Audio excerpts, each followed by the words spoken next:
નમસ્કાર વિદ્યાર્થી મિત્રો, ભાષા સજ્જતાની અંદર આપણે પહેલા પાર્ટની અંદર એક તો સ્વર વ્યંજન,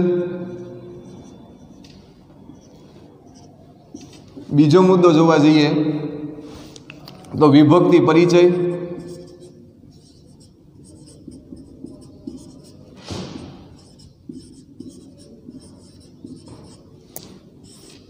આ બે મુદ્દા છે એ આપણે અત્યાર સુધીમાં જોયા, જેની અંદર એ સ્પષ્ટ થઈ જાય કે વાક્યને એક સ્પષ્ટપણે એક રૂપ આપવામાં આવે છે પ્રત્યયો વડે, અને એ રૂપથી તમે સમજી શકો કે આ કયા પ્રકારની વિભક્તિ છે. હવે સાવ સરળ ભાષામાં જોવા જઈએ તો આજે આપણે લેક્ચરમાં જોવાનું છે એ ફક્ત ને ફક્ત આપણી બોલચાલની અંદર આપણે કઈ રીતે વિભક્તિનો ઉપયોગ કરીએ છીએ એના હું તમને ઉદાહરણ આપું છું. ત્યાર પછી પાછા આપણે સંસ્કૃત છે જોશું, જે આપણે રોજબરોજમાં ગુજરાતીમાં બોલતા હોઈએ છીએ. તો એના એક વખત પ્રત્યયો નોંધી લઈએ કે વિભક્તિ અને પ્રત્યય છે એ ક્યાં ક્યાં આપણે ભાષામાં બોલચાલમાં ઉપયોગમાં લઈએ છીએ. જેમ કે તો અહીંયા પ્રત્યયો લઈએ અને અહીંયા છે એ વિભક્તિ લઈએ, એટલે વિભક્તિનું નામ કર્તા, કર્મ, કરણ,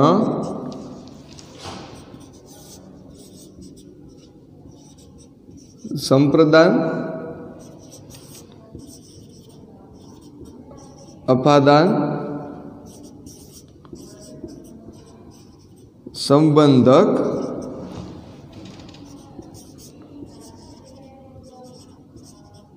અધિકરણ અને હવે આટલી વસ્તુ છે. એના પ્રત્યયમાં જોવા જઈએ તો આમાં પ્રત્યય ક્યાં આવે? આ તમારે મારી સાથે લખતા જવાનું છે, શૂન્ય અથવા એ.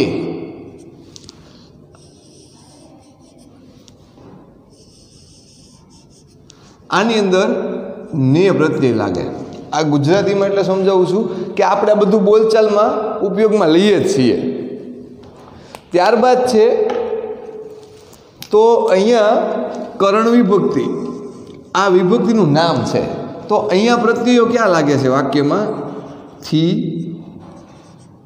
થકી અને વડે. અહીંયા તો ને માટે, ને કાજે, ને કાજે, ને વાસ્તે.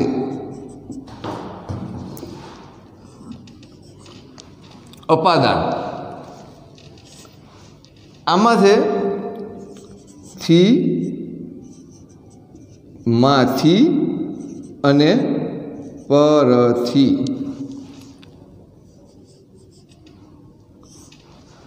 આમાં આવશે નો, ની, નું, ના. નો, ની, નું, ના. અહીંયા આવશે માં અને પર.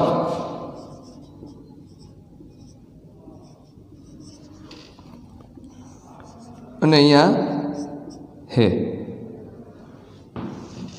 જો આ પ્રત્યય અહીંયા આપણને સમજાય કે આ ગુજરાતીમાં આપ્યા છે, આવું ટેક્સ્ટ બુકમાં નથી આપેલું. એમાં ખાલી ટેબલની અંદર પેજ નંબર 45 ઉપર ફક્ત ને ફક્ત નામની પાછળ પ્રત્યય લગાડીને દર્શાવ્યું, જેમ કે ગજહવાળા ચેપ્ટરમાં.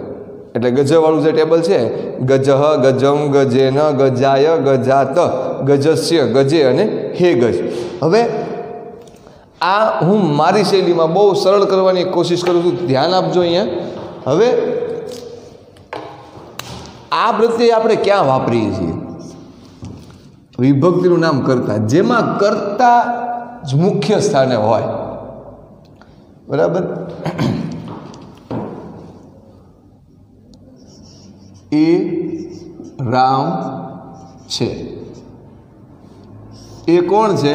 એ રામ છે. આ ન હોય તો રામ છે એમ કહીએ તો એમાં કર્તા એટલે કે આ છે રામ એ મુખ્ય સ્થાને થાય. આપણો હેતુ શું છે તો કે અમે કર્તા વિભક્તિમાં કર્તા જ મુખ્ય સ્થાને છે. આપણે કહીએ છીએ તે રમેશ છે, તે દિનેશ છે, તે જિજ્ઞેશ છે, તે પ્રણવ છે, તે પ્રકાશ છે, તે પર્વ છે, તો તે રામ છે અથવા એ રામ છે. તો એ કોણ છે તો કે રામ છે.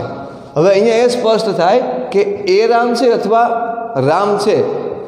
વાક્યની અંદર એ પૂર્ણપણે સ્પષ્ટ થઈ જાય છે કે અહીંયા કર્તા છે મુખ્ય સ્થાને છે, અને જે વિભક્તિમાં કર્તા જ મુખ્ય સ્થાને હોય તે વિભક્તિનું નામ છે આપણે કર્તા તરીકે એને ઓળખીએ છીએ. હવે અહીંયા કર્તા મુખ્ય સ્થાને છે એટલે એને કર્તા વિભક્તિથી ઓળખીએ અને એમાં આ પ્રત્યય લાગે. હવે એનાથી એક સ્ટેપ આગળ જઈએ તો અહીંયા કર્મ વિભક્તિ છે, જેમાં કર્તા કરતાં કર્મનું મહત્ત્વ વધારે છે. એટલે અહીંયા રામ છે એ અહીંયા સાઈડમાં આવી જશે અને વાક્ય બનશે રામ રામ શિક્ષકને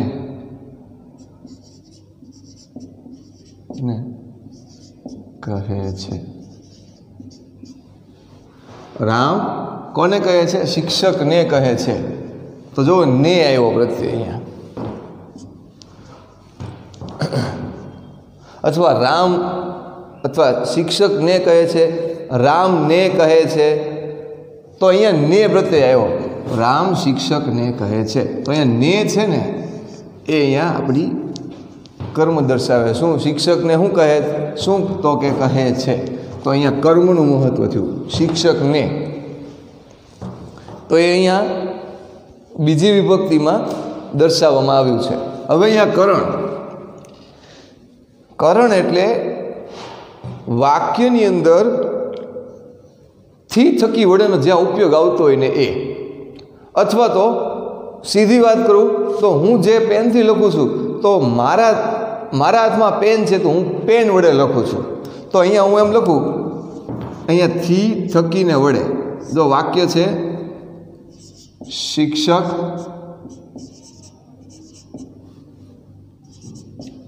પેન વડે લખે છે.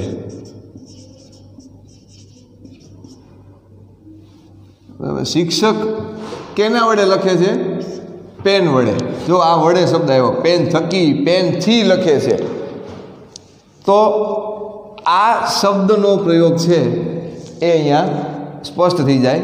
તો જેમાં જે વાક્યની અંદર કોઈ વસ્તુનો કોઈ વ્યક્તિ જ્યારે સાધન તરીકે ઉપયોગ કરે છે ત્યારે થી થકી વડેનો ઉપયોગ થાય, અને જ્યારે થી થકી વડેનો ઉપયોગ ગુજરાતીમાં આપ્યો હોય તો એ ત્રીજી વિભક્તિનું વાક્ય કહેવાય. તો અહીંયા ને માટે, ને કાજે ને ને વાસ્તેનો આપણે ઉપયોગ એક વખત ઉદાહરણ દ્વારા કરીએ તો આ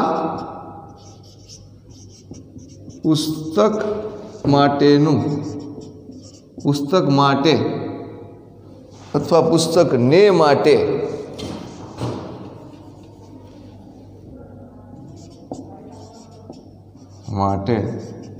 સ્થાન છે. આ પુસ્તકને માટે સ્થાન છે.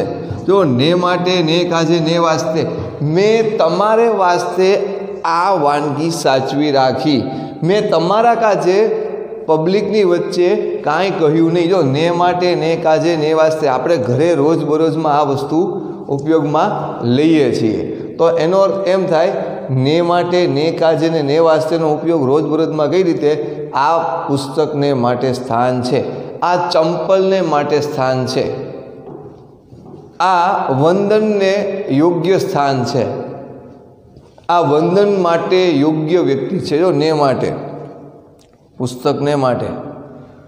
ત્યારબાદ અપાદાન, જેની અંદર થી माथी ने परथी आ त्रणेय प्रत्ययमांथी कोई पण प्रत्ययनो जो गुजराती में उपयोग करवामां आव्यो होय तो ए अपादान विभक्ति कहेवाय।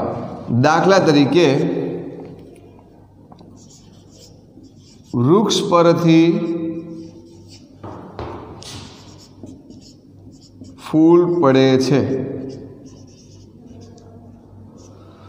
वृक्ष छे आधार छे अने कोई आधार उपरथी कोई वस्तु ज्यारे छूटी पड़ती होय तो छूटा पड़वानी क्रिया छे ए दर्शाववा परथी माथी थी नो उपयोग थाय छे। आ थी अने आ थी मां फेर छे। आ थी छे जोड़वा माटे छे कि हूँ पेन थी लखूँ छूँ, हूँ मुख वडे बोलूँ छूँ, विद्यार्थी वडे शाळा चाले छे, विद्यार्थी थकी चाले छे, माता पिता वडे जीवन शक्य छे। तो एमां थी थकी वडे जोड़वानुं कार्य करे छे जेमां कोई वस्तुनो तमे मुख्य साधन तरीके उपयोगमां ल्यो छो। अहींया छूटा पड़वानी क्रिया छे।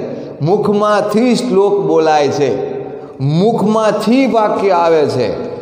त्यारबाद परथी तो के वृक्ष परथी पुष्प पड्युं, वृक्ष परथी वांदरो पड्यो, वृक्ष परथी फळ पड्युं, वृक्ष परथी कीड़ी पड़ी, वृक्ष परथी પાંદડું પડ્યું।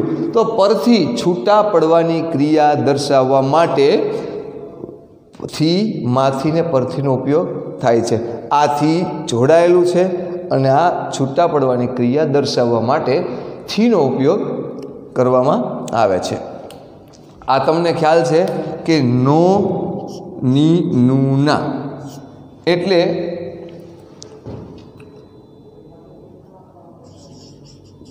आ पेन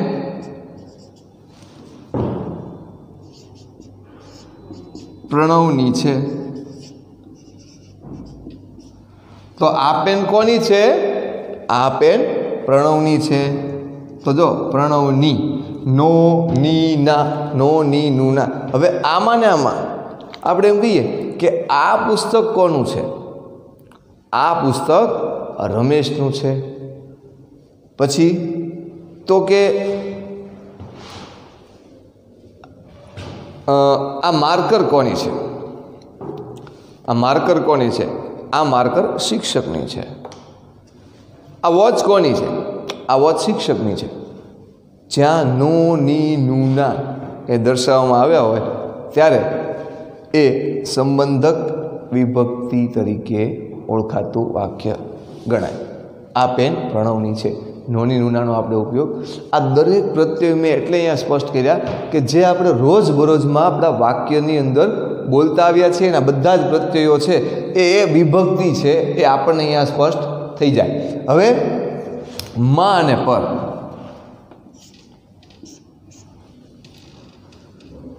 तो जलाशयमां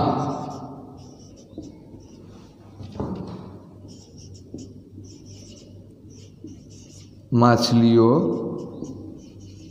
छे। पछी हजी एक वाक्य लेवुं होय वृक्ष पर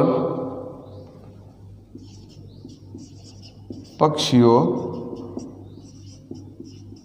कलरव करे छे। जलाशयमां शुं छे? तो के माछलीओ छे। वृक्ष पर पक्षीओ शुं करे छे? कलरव करे छे। हवे अहींया जो ए तमने समजाई गयुं छे के मां अहींया पर मां अने परनो उपयोग अहींया थयो एटले के वाक्यनी अंदर कोई समय काल के स्थळ दर्शाववामां आव्या होय अने एनी उपर कोई वस्तु मूकवामां आवी होय दर्शाववामां आवी होय त्यारे ए अधिकरण विभक्ति तरीके वाक्य ओळखाय। अने अहींया संबोधन तो के हे तो अहींया हे प्रभु, हे प्रभु। आ फक्त गुजराती में जे आपणे सामान्य बोलचाल में लेता वाक्यों जे कहीए ए आपणे अहींया जोया जेनाथी आपणे ए स्पष्ट थई जाय कि आ કઈ રીતે બોલાય એને સમજાય. હવે અહીંયા આપણે દરેક વિભક્તિના 2-3 વાક્ય છે એ અન્ય ગુજરાતીમાં હું સમજાવું છું કે એનો ઉપયોગ છે એ ક્યાં કરાય છે. દાખલા તરીકે કર્તા વિભક્તિ, જેની અંદર એ રામ છે, એ પ્રણવ છે, એ પ્રકાશ છે, એ અભિરાજ સર છે, એ અશોક સર છે, આ દરેક છે એ કર્તા વિભક્તિ. તો એ કોણ છે? તો કે એ અભિરાજ સર છે, એ અશોક સર છે, એ હર્ષા મેમ છે, એ ભરત સર છે, એ અબ્બાસ સર છે, એ ચેતન સર છે. જો એ વાક્યનો ઉપયોગ થયો. એ કોણ છે? તો જેમાં એ આવે છે અથવા ખાલી રામ છે એમ કહેવું હોય તો પણ એ કર્તા વિભક્તિ કહેવાય. તો એના દ્વારા એવું સાબિત થાય કે કર્તાની અંદર મુખ્ય વ્યક્તિ છે એ ધ્યાનમાં રાખવાની છે, અન્ય કોઈ વ્યક્તિનો આમાં ઉલ્લેખ થતો હોતો નથી. ત્યારબાદ કર્મ. કર્મ કરતા કરતા કર્મ, કરતા કર્મકરણ, પણ કર્મ છે જે દર્શાવે છે જેમાં કર્મનું મહત્ત્વ છે. રામનું મહત્ત્વ નથી, પણ અહીંયા શિક્ષકને કહેવાનું મહત્ત્વ છે. રામ નહીં, પણ રામ છે ને શિક્ષકને કહે છે. તો અહીંયા કહેવાની ક્રિયા પણ કોને કહે છે? શિક્ષકને કહે છે. તો જે વાક્યની અંદર ને પ્રત્યય લાગે છે એ બધા જ કર્મના વાક્ય કહેવાય. રામ શિક્ષકને કહે છે, શિક્ષક વિદ્યાર્થીને કહે છે, માતા પિતા વાલી અન્ય મિત્રોને કહે છે, માતા પિતા બાળકોને કહે છે, બાળક છે એ શિક્ષકને કહે છે. તો એના દ્વારા એવું સાબિત થાય છે કે ને પ્રત્યય જ્યારે વાક્યની અંદર આવતો હોય તો એ કર્મ વિભક્તિ તરીકે ઓળખાય છે. હવે અહીંયા કરણ, જેની અંદર થી થકીને વડેનો ઉપયોગ વાક્યમાં થવો જોઈએ. દાખલા તરીકે પેનથી લખવું સરળ પડે છે. પેન્સિલ થકી લખવામાં આવ્યું. પેન્સિલ થકી લખવામાં આવ્યું. મેં ચોક વડે લખ્યું. મેં ચોક વડે લખ્યું. શિક્ષક મુખ વડે ભાષણ આપી રહ્યો છે. જો થી થકી અને વડે છે એ અહીંયા આપણે પ્રત્યે ક્યાં ક્યાં મૂકાણા એ તમે અમારા વાક્યમાં જોયું હશે. હવે શાળા છે એ વિદ્યાર્થીને માટે છે. વિદ્યાર્થીને કાજે આજે શિક્ષક ઓનલાઈન ભણાવી રહ્યા છે. વિદ્યાર્થીને કાજે શિક્ષક ઓનલાઈન ભણાવી રહ્યા છે. ને વાસ્તે, વિદ્યાર્થીને વાસ્તે આ શિક્ષક છે એ સમાજમાં સંઘર્ષ કરી રહ્યો છે.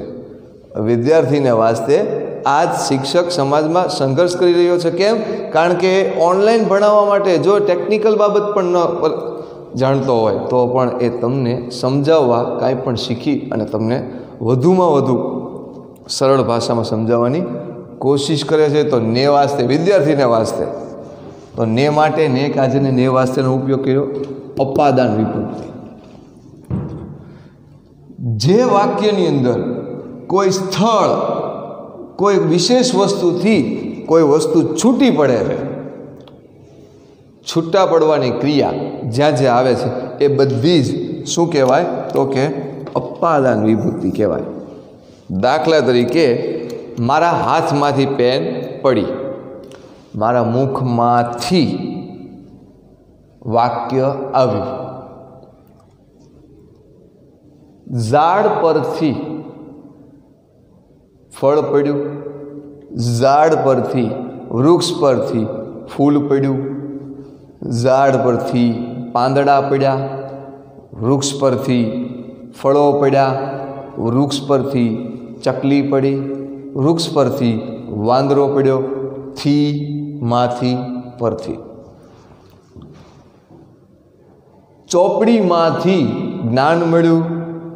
વિદ્યાર્થીમાંથી શીખવા મળ્યું. અને આ તમામ અનુભવ પરથી શીખવાનું પણ મળ્યું. તો થી, માંથી ને પરથી છે જ્યારે વાક્યમાં દર્શાવવામાં આવ્યું હોય ત્યારે અપાદાન વિભક્તિ થઈ કહેવાય. ત્યારબાદ સંબંધક વિભક્તિ તમારા માટે ખૂબ જ સરળ વસ્તુ છે. નોની નૂના પ્રત્યે જે વાક્યમાં લાગતો હોય એ આપણે રોજ આ શું કાંઈ તમારી વસ્તુ છે, તમારી વસ્તુ એટલે આ કાંઈ આ પેન કાંઈ તમારી નથી, અથવા આ તમારી પેન નથી એટલે કે તમે એ વ્યક્તિનું નામ લઈને બોલો છો ને કે આ કાંઈ રમેશની પેન નથી, આ રામની પેન નથી, આ મારી પેન છે. તો નોની નૂનાનો ઉપયોગ આપણે ક્યાંક ને ક્યાંક જાણતા અજાણતા વાક્યમાં કરતા આવ્યા છીએ. અધિકરણ વિભક્તિ માં અને પર. જળાશયમાં માછલીઓ છે, મંદિરમાં ભક્તો છે, શાળામાં વિદ્યાર્થીઓ છે, અગાસીમાં મિત્રો છે, આકાશમાં તારા છે, વૃક્ષ પર પક્ષીઓ છે, વૃક્ષ પર પાંદડા છે, વૃક્ષ પર ફળો છે, વૃક્ષ પર વાંદરા છે, વૃક્ષ પર ફૂલો છે, વૃક્ષ પર સુગંધ છે. હવે આ પર જળાશયમાં માછલા છે, જળાશયમાં મગર છે, જળાશયમાં કમળો છે, જળાશયની અંદર કાચબાઓ છે. જો માં જળાશયમાં કાચબા છે, જળાશયમાં માછલા છે, જળાશયમાં કાચબા, જળાશયમાં કમળ, જળાશયમાં વનસ્પતિ છે. જળાશયમાં શું શું છે તો જ્યાં માં અને પર છે એ દર્શાવવામાં આવ્યા હોય ત્યારે એની અંદર અધિકરણ વિભક્તિનો પ્રયોગ થયો તેમ કહેવાય. અહીંયા હે તમે કોઈ પણ વ્યક્તિને જ્યારે બોલાવો છો ત્યારે હે સંબોધન થયું કહેવાય. જ્યારે તમે કોઈને બોલાવો કે એ ભાઈ, તો એ કોઈને બોલાવવું એ સંબોધન થયું કહેવાય. તો 7 વિભક્તિ, 8મું એ સંબોધન છે, એમાં ગણાતું નથી પણ એનું એક અંગ છે એમ માની અને અહીંયા વિભક્તિ છે એના વાક્યો છે આપણે ગુજરાતીમાં એનો પરિચય મેળવ્યો. હવે છે એને વિભક્તિને સંસ્કૃતની અંદર એક વચનમાં કઈ રીતે બોલાય છે એનો આપણે આજે પરિચય મેળવીએ. છેલ્લે આપણે પાઠ એટલે કે વિભક્તિ પરિચય 1 જોયો, જેની અંદર આપણે પુલ્લિંગ શબ્દોનો પરિચય મેળવવાનો અને એની અંદર ગજહ, ગજમ, ગજેન, ગજાય, ગજાત, ગજસ્ય, ગજે, હે ગજ, એ રીતે આપણે દરેક પુલ્લિંગ શબ્દના એક વચનમાં વિભક્તિમાં પરિવર્તન કઈ રીતે થાય એનો પરિચય મેળવેલો હતો. તો જોઈએ આની અંદર ગજહથી શરૂ કરીને ગજહ, હાલો આ પ્રથમા, ગજમ,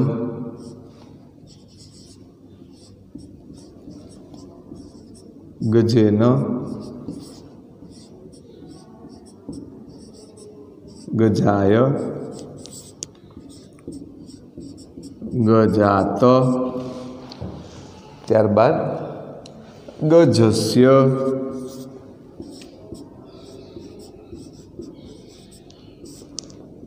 સાતમું ગજે અને હે ગજ. હવે એ સમજી લ્યો કે સંસ્કૃતની અંદર ગુજરાતીમાં પ્રત્યયો જે લાગે છે સંસ્કૃતમાં પ્રત્યય કઈ રીતે લાગે છે. તો પ્રથમા એક વચન જ્યારે એક જ વ્યક્તિની વાત હોય અને પુલ્લિંગ હોય તો અહીંયા વિસર્ગ લાગશે એટલે પહેલી વિભક્તિનું વાક્ય થયું. ગજમ આ ને પ્રત્યય થયો એટલે અહીંયા શૂન્ય અથવા એ, અહીંયા આ ને પ્રત્યયવાળું થયું. અહીંયા ગજેન એનો પ્રત્યય લાગે તો અહીંયા થી થકીને વડે, થી થકી વડેનો પ્રયોગ થઈ ગયો કહેવાય. ગજે એનો પ્રત્યય લાગશે. પુલ્લિંગ એક વચનવાળો શબ્દ એટલે કોઈ પુલ્લિંગ શબ્દ છે એક વ્યક્તિ માટેનો તો એમાં એનો પ્રત્યય લાગે તો સમજવું એ તૃતીય વિભક્તિનું વાક્ય કહેવાય. પછી આય, ગજાય, જ્યારે શબ્દ આય વાળો આવે ત્યારે સમજવાનું કે ચતુર્થી વિભક્તિનું વાક્ય છે. ને માટે, આ તો ગજાત, ગજાત આવે એટલે સમજવાનું એ પંચમીનું છે, એટલે કે થી માંથી પરથી અથવા ખાલી માંથી તો પણ ચાલશે. માંથી. પછી અહીંયા સ્ય, જે અહીંયા નો, ની, નું, ના દર્શાવે છે.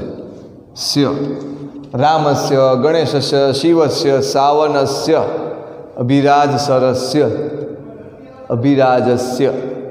જ્યાં સ્ય લાગે છે એ બધામાં નો ની નુના પ્રત્યય લાગ્યો કહેવાય. ગજે, મા અને પર, અને હે ગજ, તો અહીંયા હેનું સંબોધન જ કરવાનું છે. હવે આ આપણે જોયા ફક્ત ને ફક્ત એક વચન ગજના રૂપો. તમારે મારી સાથે બોલતા જવાનું છે કે આ એક વચન છે એના દ્વારા આપણે કઈ રીતે બોલાય. ગજહ, પછી છે ગજમ, ગજેન, ગજાય, ગજાત, ગજસ્ય, ગજે અને હે ગજ. આ હતા ગજના વિભક્તિના એક વચનના રૂપો. એક વચન એટલે એક જ છે એના રૂપો. હવે છે એ આપણે જોવાના છે એની પછીનો શબ્દ એક લઈએ, પુલ્લિંગ શબ્દ, જેમાં આપ્યું છે રામહ. રામહ. તો જોઈએ, મારી સાથે બોલવાનું છે. રામહ, રામમ, રામેણ, રામાય, રામાત, રામસ્ય, રામે અને હે રામ. આ બીજો પુલ્લિંગ શબ્દ. રામઃ, રામમ, રામેણ, રામાય, રામાત, રામસ્ય, રામે હે રામ. હજી કોઈને એવો ડાઉટ હતો કે આ ક્યાં રામઃ, રામમ, રામેણ?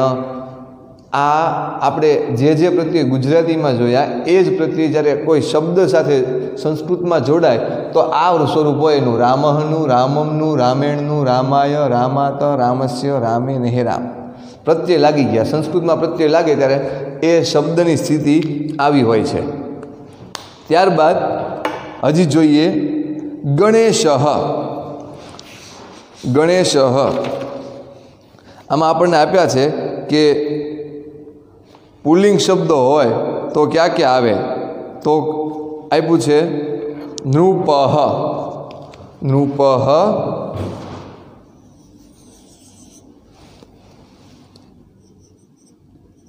નૃપઃ, નૃપમ,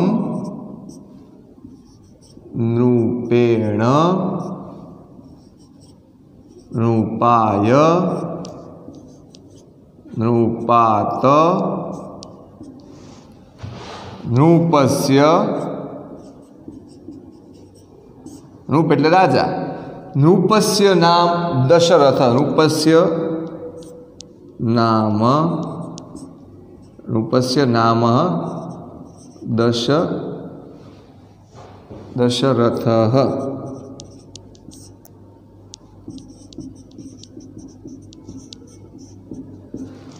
નૃપસ્ય રાજાનું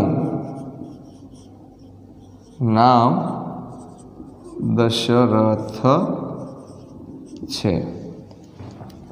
હવે છે આ છઠ્ઠી સાતમીમાં રામે એટલે નૃપે, અને પછી છે હે રામ, હે નૃપ.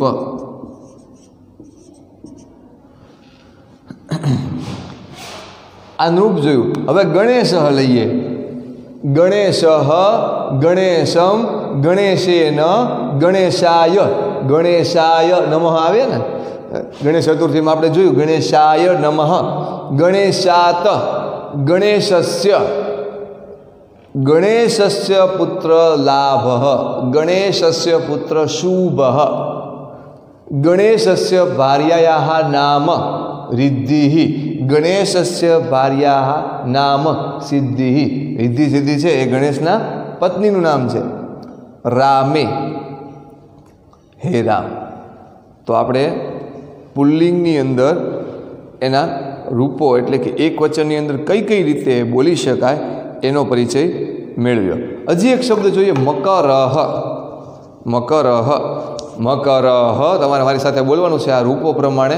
પ્રથમામાં મકરહ, મકરમ, મકરેન, મકરાય, મકરાત, મકરસ્ય, મકરે, હે મકર. ગજઃ, પ્રથમામાં ગજઃ, ગજમ, ગજેન, ગજાય, ગજાત, ગજસ્ય, ગજે, હે ગજ. ફરીથી રામઃ, રામઃ, રામમ, રામેણ, રામાય, રામાત, રામસ્ય, રામે, હે રામ.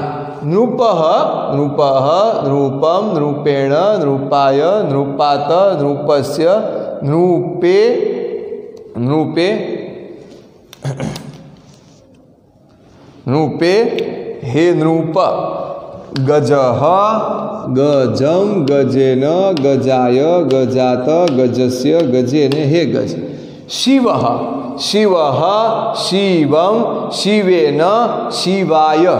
ઓમ નમઃ શિવાય, શિવાય, રૂપાય, ગણેશાય, ગજાય, રામાય, શિવાય. એ રીતે શિવાય, શિવઃ, શિવમ, શિવેન, શિવાય, શિવાત, શિવસ્ય. શિવસ્ય પુત્ર નામ ગણેશ. શિવસ્ય પુત્ર નામ કાર્તિકેય. શિવસ્ય, શિવે અને હે શિવ. તો એવી રીતે કૃષ્ણ પણ લેવાય. કૃષ્ણ, કૃષ્ણમ, કૃષ્ણમ વંદે જગદગુરુ. કૃષ્ણમ, કૃષ્ણ, કૃષ્ણમ, જો મ આવે છે એમાં. કૃષ્ણેન, કૃષ્ણાય, કૃષ્ણાત, કૃષ્ણસ્ય, કૃષ્ણે, હે કૃષ્ણ, હે કૃષ્ણ. તો હે સંબોધન થયું. આના વડે એવું સ્પષ્ટ થાય છે કે સંસ્કૃતની અંદર એક વચન કોઈ પુલ્લિંગ શબ્દની અંદર તમને નવો શબ્દ આપ્યો હોય એક વચનનો, તો એમાં આવા આવા પ્રત્યય લાગે. દાખલા તરીકે રામઃ, રામમ, રામેણ, રામાય, રામાત, રામસ્ય, રામે અને હે રામ. આ જ્યારે આપણને સમજાય ત્યારે જ આપણને વિભક્તિ પરિચય થયો કહેવાય. ત્યાં સુધી આપણે વિભક્તિ શીખ્યા કહેવાય નહીં. ફરીથી આની અંદર એ પ્રત્યય આવે, આની અંદર ને પ્રત્યય લાગે, થી થકી વડે લાગે, ચોથીમાં ને માટે, ને કાજે, ને વાસ્તે લાગે, પંચમીમાં થી માથી પરથી, થી માથી અને પરથી, ત્યારબાદ નો, ની, નું, ના, અને સપ્તમી માં અને પર, અને અષ્ટમી વિભક્તિ નથી પરંતુ એ વિભક્તિનું એક અંગ ગણી શકાય. હેથી સંબોધન થાય છે. તો આ રીતે સ્પષ્ટ થઈ જાય છે કે વાક્યની અંદર આવા આવા ગુજરાતીમાં પ્રત્યયો હોય જે આપણે રોજબરોજમાં બોલતા આવ્યા છીએ, અને એ પણ જો આપણે એ પ્રમાણે બોલતા હોઈએ તો આપણે ક્યાંક ને ક્યાંક વિભક્તિનો ઉપયોગ કરીએ છીએ, પણ આપણને ખબર હોતી નથી. હવે છે એક વખત મારી સાથે તમારે હું રફ કરી નાખું છું, તમારે મારી સાથે છે એ બધા જ રૂપો અહીંયા જે આપણે નામ લીધા એ નામને વિભક્તિ પ્રમાણે બોલવાના છે. તમારે મારી સાથે બોલતા જવાનું છે. પહેલું રામઃ, તો રામઃ, રામમ, રામેણ, રામાય, રામાત, રામસ્ય, રામે, હે રામ. જો પહેલું આપણે જોયું અહીંયા વિભક્તિના રૂપમાં રામઃ, રામઃ. બીજામાં ગણેશ. તો જોઈએ ગણેશ, ગણેશમ, ગણેશેન, ગણેશાય, ગણેશાત, ગણેશસ્ય, ગણેશે, હે ગણેશ. હવે જોઈએ गजः,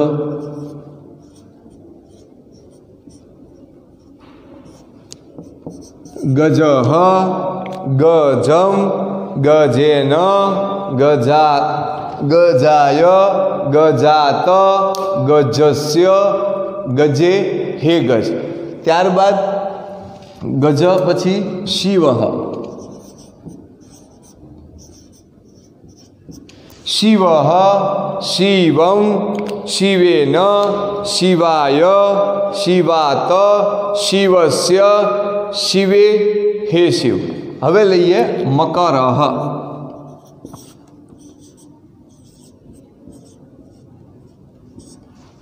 મકરઃ જોઈએ। મકરઃ, મકરમ, મકરેણ, મકરાય, મકરાત, મકરસ્ય, મકરે, હે મકર। પાંચે પાંચ છે એ આપણે જોયા। હવે એમાં ને એમાં એક વસ્તુ અગત્યની કે આપણે એક વખત ગુજરાતીમાં વાક્યો પણ બોલવા જોઈએ, ખાલી આ જ નહીં। જો પ્રત્યેક ગુજરાતીમાં યાદ કરવા હોય તો કઈ રીતે, તો પહેલામાં શૂન્ય અથવા એ, બીજાની અંદર એક વખત યાદ રાખજો, પહેલામાં આની અંદર પહેલી વિભક્તિમાં શૂન્ય અથવા એ, બીજામાં ને, ત્રીજામાં થી, થકી અને વડે, ચોથાની અંદર તો કે ને માટે, ને કાજે ને વાસ્તે। આપણે રોજબરોજમાં બોલીએ એટલે જ આ માધ્યમથી મેં મૂક્યું છે। પાંચમીની અંદર તો કે થી, માંથી અને પરથી। છઠ્ઠીમાં નો, ની, નું, ના। સાતમીમાં માં, પર। અને આની અંદર આપણે ઉદાહરણ સ્વરૂપે પહેલું જોયું હતું ટેબલની અંદર ગજઃ, ગજેન, હા અહીંયા ગજમ અને અહીંયા ગજેન, અહીંયા આવશે ગજમ, ગજેન। પછી ચોથામાં ગજાય, પાંચમામાં ગજાત, પછી ગજસ્ય, ગજે અને હે ગજ। તો આ રીતે અહીંયા આપણે સમજી શકીએ છીએ કે વાક્યની અંદર વિભક્તિ ઓળખવા આપણને તો પહેલાં કયો શબ્દ કયા પ્રત્યય સાથે આપણી સામે મૂક્યો છે ખબર હોવી જોઈએ, તો ને તો જ છે એ આ સમજાય। એટલે વિભક્તિની અંદર આગળ વધતા પહેલાં વિભક્તિ પરિચયની અંદર સૌથી અગત્યનો મુદ્દો જો કોઈ હોય તો આ છે, જેમાં આપણે ઉદાહરણ તરીકે પુલ્લિંગ શબ્દો એકવચનમાં રામઃ, ગણેશ, ગજઃ, શિવ, મકર, હજી એક શબ્દ લેવો હોય તો કૃષ્ણ,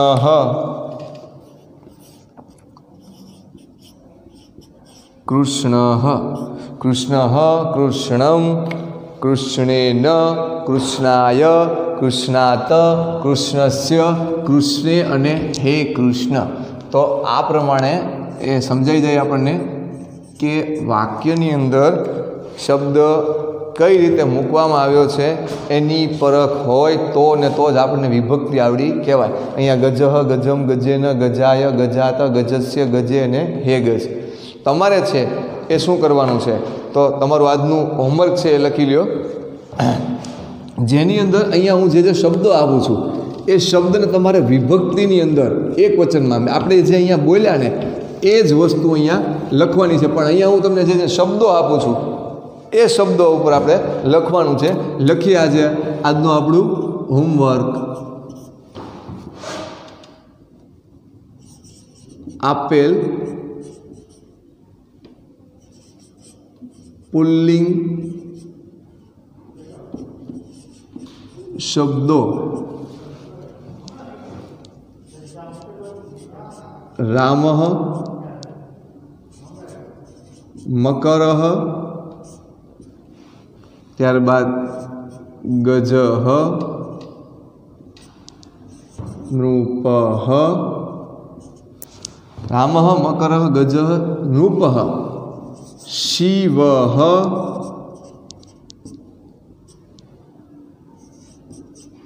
કૃષ્ણ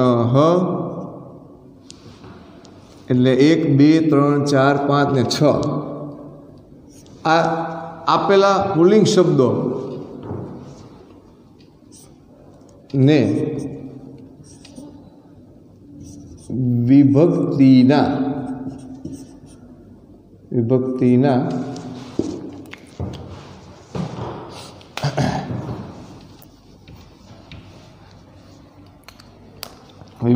ક્રમમાં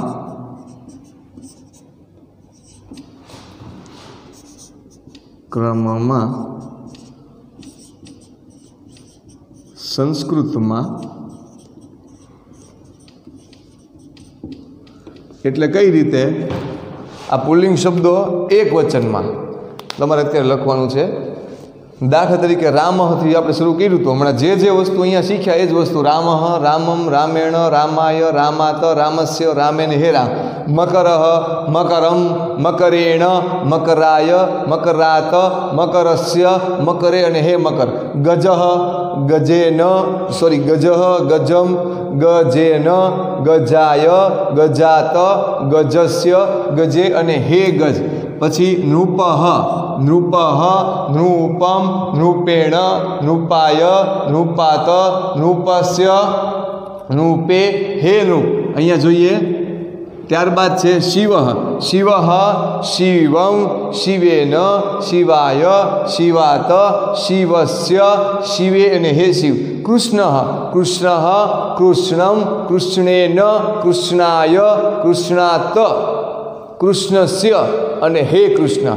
તો આ પ્રમાણે તમારે હોમવર્કની અંદર આપેલ પુલ્લિંગ શબ્દો છે નીચેના અહીંયા લખીએ છીએ. નીચે આપેલ પુલ્લિંગ શબ્દો રામ મકર ગજ નૃપ શિવ અને કૃષ્ણ ને વિભક્તિના ક્રમમાં સંસ્કૃતમાં લખો. બરાબર. અને આ છે એ આજનું આપણું હોમવર્ક છે, જેની અંદર તમારે તમારી બુદ્ધિથી, તમારી પાસે ટેબલ તો છે જ, જેની અંદર રામનું રૂપ આપેલું છે. દાખલા તરીકે રામ રામમ રામેણ રામમ રામેણ રામાય, અહીંયા રામાત, અહીંયા રામસ્ય અને રામે અને હે રામ. આવી રીતે તમારે 1 2 3 4 5 6 લાઈન છે આવી કરવાની છે. એક રામહની, મકરહની, ગજહની, નૃપહની, શિવ અને કૃષ્ણહની તમારે લખી અને અમને છે મોકલવાનું છે.